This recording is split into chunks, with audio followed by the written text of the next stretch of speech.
Hello everyone, welcome to my channel learn with Faiza. आज हम एक ऐसी हेल्थ प्रॉब्लम और उसके सोल्यूशन के बारे में बात करेंगे जिसमें पेशाब जो है वो लाल, गुलाबी या फिर भूरे रंग का आता है और पेट के ऊपरी हिस्से में दर्द रहता है। तो आप यहाँ पे इस इमेज में देख रहे हैं कि इस तरीके से आपको पेट के ऊपरी हिस्से में दर्द रहता है या फिर कमर और गले में तेज दर्द रहना और पेशाब करते वक्त जलन महसूस होना या फिर कभी कभी पेशाब मार्ग में खून के थक्के आना। तो आप यहाँ पे देख रहे हैं इस इमेज में कि जब भी आपको यूरिन आता है तो यूरिन के वक्त इस तरीके से ब्लडी यूरिन आपको आ सकता है, खून भी आ सकता है और पेशाब का रंग जो है वो बदलता रहता है। जैसे कि अगर हम इस चार्ट के थ्रू समझे तो अगर किसी का यूरिन वाइट कलर का है तो वो बहुत अच्छा है, yellow is good, dark yellow fair, then light yellow वो डिहाइड्रेटेड है। इस तरीके से ये जो फिर लास्ट में ब्राउन कलर का जो यूरिन रहता है वो सीवियर डिहाइड्रेटेड, यानी कि आपने जो पानी की प्रमाण है वो कम ली है, जिसके कारण आपका यूरिन का जो कलर है वो चेंज होता रहता है। तो ये जो सारी हेल्थ प्रॉब्लम है उसे हम हेमेटूरिया कहते हैं। तो ये सभी सिम्टम्स इंडिकेट करते हैं कि आपको हेमेटूरिया की बीमारी हो सकती है। तो चलिए सीखते हैं डिटेल में हेमेटूरिया के बारे में। हेमेटूरिया को हम पेशाब में खून आना भी कह सकते हैं। तो आज के वीडियो लेक्चर में हम क्या क्या सीखेंगे। सबसे पहले हेमेटूरिया के बारे में इंट्रोडक्शन सीखेंगे।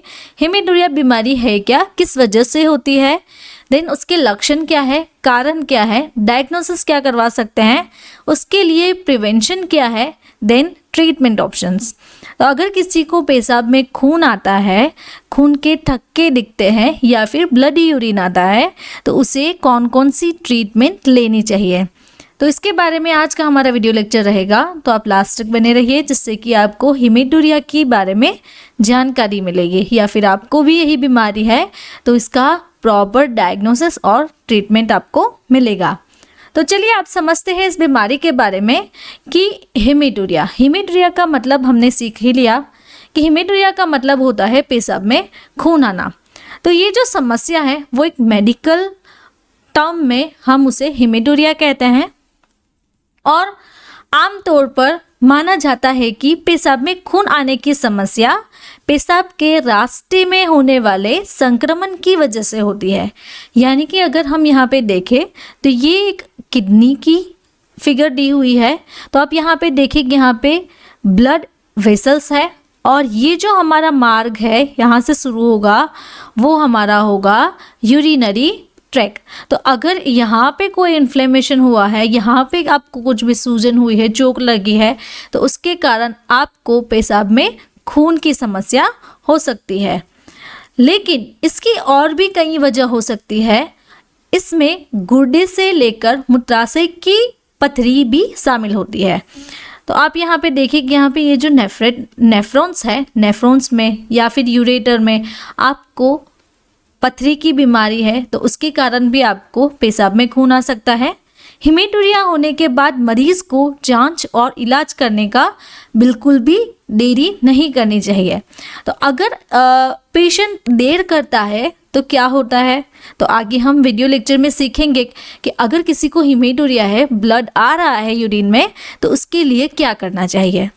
अब समझते हैं उसके कॉजेज़ के बारे में कि हेमेटूरिया यानी कि पेशाब में जो खून आ रहा है वो किस वजह से आता है। तो यहाँ पे है क्रॉनिक कॉन्स्टिपेशन, यानी कि अगर आपको कब्ज़ की बीमारी है तो आपको पेशाब में खून आ सकता है, डायरिया की कंडीशन में भी आ सकता है। उसके बाद आप हेवी वेट लिफ्ट कर रहे हैं तो उसके कारण भी आपको पेशाब में खून आ सकता है। प्रेगनेंसी के फेजेस में भी आ सकता है। आपका ओवरवेट है तो उस दौरान भी रहेगा और आप लो फाइबर युक्त डाइट ले रहे हैं, लो फाइबर का खाना खा रहे हैं तो उसके दौरान भी आपको हेमेटूरिया हो सकता है। और जब भी आप स्टूल पास कर रहे हैं तो स्टूल पास के दौरान भी आपको पेशाब में खून जैसा फील हो सकता है। अनदर कॉजेज जो है समटाइम्स मे बी कैंसर के कारण भी आपको यूरिन में ब्लड आ सकता है, ये एक सबसे बड़ा रीज़न है। तो ऐसे कौन कौन से कैंसर है जिसके कारण आपको यूरिन में ब्लड आ सकता है, जैसे कि ब्लैडर का कैंसर, किडनी का कैंसर, यूरेथ्रल का कैंसर एंड प्रोस्टेट कैंसर। तो ये जो सारे कैंसर है, तो ये कैंसर यूरिनरी ट्रैक्ट के थ्रू आपको हो सकते हैं, जिसके कारण आपको पेशाब में खून आ सकता है। वीडियो के बीच में मैं आपको बताना चाहती हूँ, हमारा एक नया कोर्स है बीमारियों और उनके उपचार के बारे में, जो कि आप मेरी इसी चैनल पे सीखते हैं। जैसे कि अगर कोई बीमारी हुई है तो उसके कारण, लक्षण, निदान, उपचार, इलाज एंड दवाइयाँ, तो ये जो सारे चैप्टर है वो हम इस चैनल पर कवर करते हैं। तो अगर आपको हमारे साथ ऐसे ही स्टडी करना अच्छा लगता है तो आप हमारा ऑनलाइन कोर्स भी ले सकते हो, या फिर प्रिंटेड बुक भी अवेलेबल है, तो वो भी आप परचेस कर सकते हो। तो आपको अगर ये जो हमारे कोर्सेस लेने हैं और ऑनलाइन जो बुक है वो ख़रीदनी है, तो आप मुझे इस व्हाट्सएप नंबर के थ्रू कांटेक्ट करके अपनी जो बुक है वो ऑर्डर करवा सकते हो। तो चलिए आप समझते हैं इस बीमारी के लक्षण के बारे में, कि इस बीमारी के लक्षण क्या है। सबसे पहला जो लक्षण रहता है वो है यूटीआई, यानी कि यूरिनरी ट्रैक्ट इन्फेक्शन। जाहिर ही बात से अगर किसी को हेमेटूरिया हुआ है, पेशाब में खून आ रहा है, तो वो कहाँ से आएगा? यूरिनरी ट्रैक्ट के थ्रू। तो यूरिनरी ट्रैक्ट में अगर इन्फेक्शन हो जाता है तो उसके कारण पेशाब में खून आ सकता है। या फिर पाइलोनेफ्राइटिस, तो आप पाइलोनेफ्राइटिस में यहाँ पे देखिए, यहाँ पे रिनल पेल्विस है जो कि नॉर्मल किडनी का स्ट्रक्चर दिया हुआ है, कॉर्टेक्स और पायरामिड। देन अगर हम क्रोनिक पाइलोनेफ्राइटिस के बारे में देखें तो यहाँ का ये जो एरिया है वो एट्रोफी ऑफ कॉर्टेक्स, इन्फ्लेमेशन। तो आप यहाँ पे गौर से देखें कि ये जो नेफ्रॉन्स है, नेफ्रॉन्स की जगह पे यहाँ पे आपको इसका शेप चेंज दिख रहा है, इन्फ्लेमेशन दिख रहा है और स्कार्स टिश्यू। तो यहाँ की ये जो वॉल है वो नॉर्मल है और यहाँ की ये जो वॉल है इनमें आपको डिफरेंस दिखाई दे रहा है। तो इसके कारण आपको किडनी पाइलोनेफ्राइटिस हो सकती है। जो अदर सिम्टम्स है लाइक सिस्टाइटिस यानी कि गांठें होना, उसके बाद स्टोन यानी कि कैलकुली, उसे हम कैलकुली भी कहते हैं कि किडनी स्टोन, उसका डिजीज़ है। या फिर आपकी जो प्रोस्टेट ग्लैंड है वो इनलार्ज हो गई है। तो ये जो सारे लक्षण हैं वो हेमेटूरिया के होते हैं। तो और भी यहाँ पे है कि अगर किसी को मेंस्ट्रुएशन रिलेटेड प्रॉब्लम है, मेंस्ट्रुएशन का ब्लीडिंग आ रहा है, तो उस दरमियान भी आपको यूरिन में ब्लड आ सकता है। एंडोमेट्रियोसिस यानी कि यूट्रस की जो वॉल है वो डैमेज हो जाना। किडनी रिलेटेड डिजीजेस, अगर यूटीआई में, यूरिनरी ट्रैक्ट में आपको इंजरी हुई है, इन्फ्लेमेशन हुआ है, आपको सिकल सेल की डिजीजेस है, तो ये जो सारे लक्षण हैं वो आपको ध्यान में रखने हैं।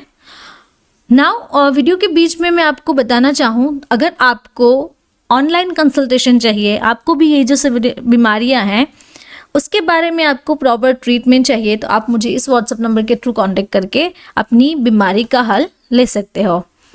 नाउ हमारा एक नया कोर्स है ह्यूमन एनाटॉमी एंड फिजियोलॉजी का।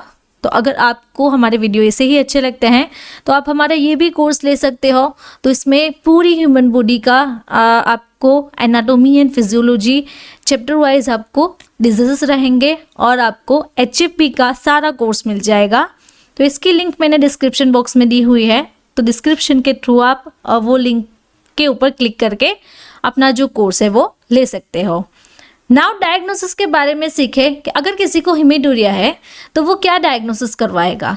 तो सबसे पहले है यूरिन एनालिसिस, यूरिन का एनालिसिस यानी कि यूरिन का टेस्ट करवाना पड़ेगा। तो यूरिन टेस्ट में अगर कलर चेंज है तो उससे पता चल सकता है, ब्लड आ रहा है, पस फॉर्मेशन है तो उससे आपको पता चल सकता है।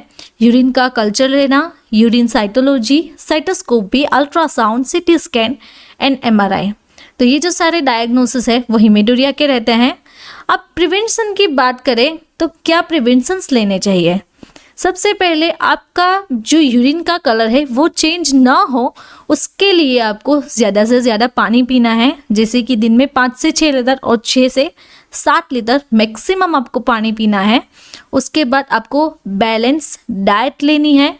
देन स्मोकिंग अवॉइड करना है। एक्सेस आप सॉल्ट ले रहे हो तो सॉल्ट को भी अवॉइड करना है। हाइजीन मेंटेन रखना है और आपको जब भी इंटरकोर्स कर रहे हो, इंटरकोर्स के बाद इमीडिएटली आपको यूरिन करना है, बिकॉज आपकी यूरिनरी ट्रैक में कोई इन्फेक्शन हो गया है तो आपको यूटीआई की प्रॉब्लम हो सकती है, आपको स्टोन की प्रॉब्लम हो सकती है, तो इसके लिए आपको इमीडिएटली यूरिन कर देना है।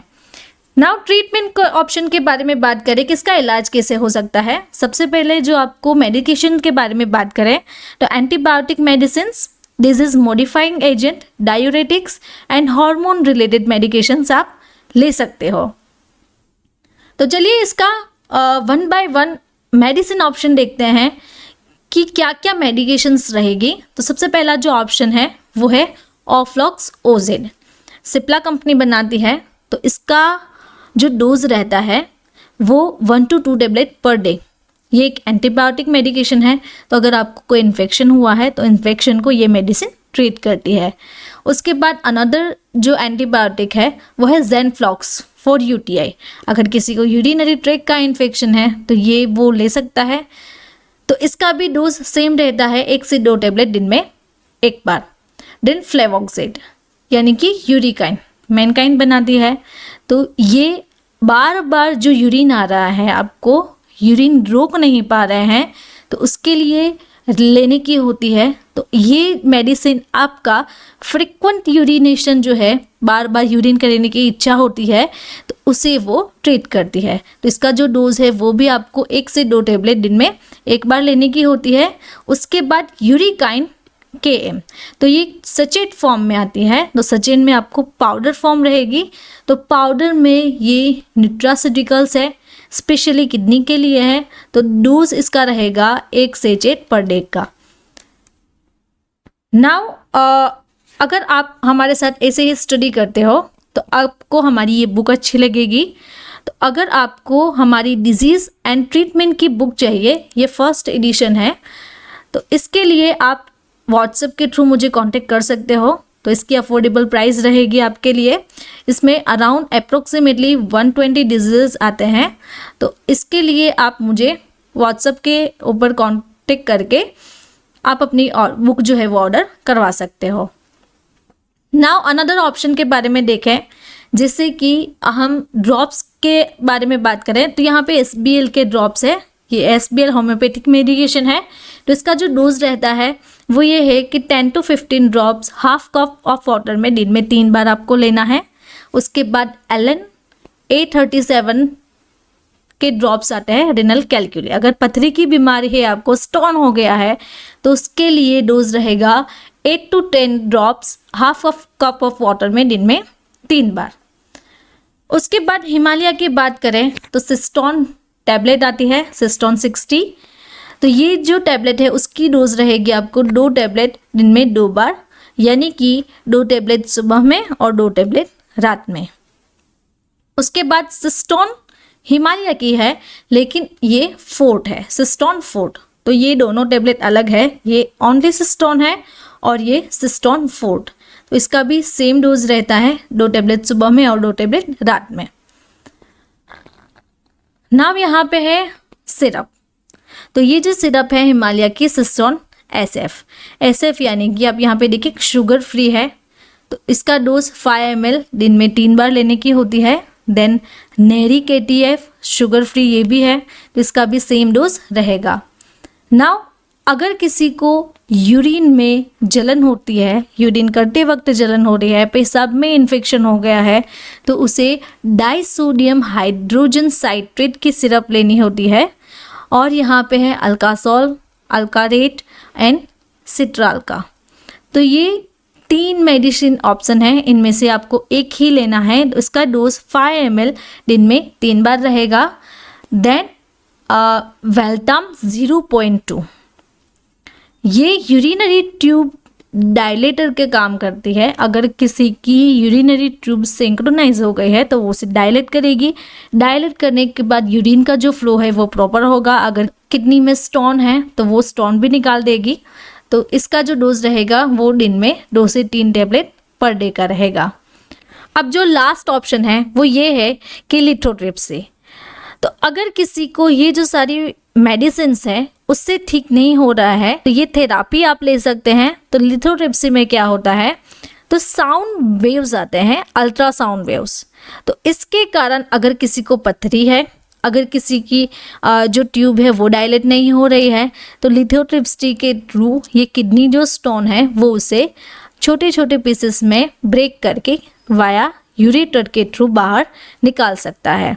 तो इस तरीके से आपको लिथोट्रिप्सी के साउंड वेव्स पास करवाते हैं। उसके बाद आपके वाया यूरिन के थ्रू ये जो स्टोन है वो बाहर निकल जाते हैं। तो इसे हेमीटूरिया का ट्रीटमेंट आप करवा सकते हो। अगर आपको मेरा ये वीडियो अच्छा लगा तो आपको ये वीडियो भी अच्छा लगेगा। ऐसे ही डिजीज़ के बारे में आपको सीखना है तो आप मेरे चैनल को सब्सक्राइब कर सकते हो और कमेंट बॉक्स में कमेंट ड्रॉप करके भी मुझे बता सकते हो कि आपको कौन से डिजीज़ के बारे में सीखना है। Thank you for watching my video.